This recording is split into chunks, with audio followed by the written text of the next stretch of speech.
It's been 33 hours since the terrible and unprecedented attack on the United States. There is, as we've said, an enormous search and rescue operation, and enormous and intense criminal investigation. And we're just beginning to understand the extent of the catastrophe. From ABC News World Headquarters in New York, this is World News Tonight with Peter Jennings. Well, of course, it is part of our continuing coverage, and we'll try to do, as I said, something of an ordered World News Tonight, which will last not for half an hour, but for an hour in many parts of the country. Today we have somewhat of a clearer sense of the scope of what is involved in recovering from this catastrophe, which occurred in the country yesterday. We have significant new details to report. Late this afternoon in Lower Manhattan, you heard just a few minutes ago, those of you who are on the full network, about the remaining portions of the South Tower at the World Trade Center coming down. This caused a serious measure of concern, one could add panic, in certain parts of southern New York, because people did not understand completely what was happening. But what you're looking at here is the evacuation of the rescue workers today, this afternoon, in that particular area. Now, the White House spokesman Ari Fleischer has said today that the White House and Air Force One were also targets. We'll investigate that.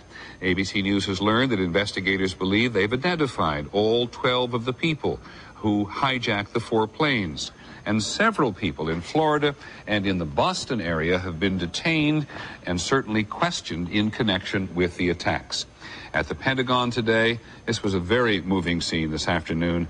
Rescue workers unfurled a large American flag from the roof of the building, their way, in part, we think, of welcoming President Bush, who paid a visit to this afternoon. We'll have that. The president, in a meeting of his cabinet this morning, said the U.S. was committed to a monumental struggle of good versus evil, and it is not yet clear how the U.S. is going to respond or against whom. As you have seen repeatedly throughout the day, a cloud still hangs over Lower Manhattan tonight, just south of our newsroom here. A few people have been pulled from the rubble that was the World Trade Center. The news from there, we have to tell you, you can look at it and understand, is very grim indeed. We went to the scene today, and with hope, one doctor told us, and he came out with a feeling of despair. Many people are believed dead. Nobody wants to put a number on it. We know how many people worked in the area. We do know that the numbers at the Pentagon are lower than certainly were estimated in the public arena yesterday, and that is as far as we got with those numbers, but we'll come back to them. Throughout the day, we have been getting the first reasonable clues as the result of the investigation as to who may have been responsible. So we're going to start this World News Tonight with a report from ABC's Brian Ross. Peter, the investigation is moving with great speed, with new developments even as we speak at this hour. FBI agents are dusting for prints at the Dulles airport.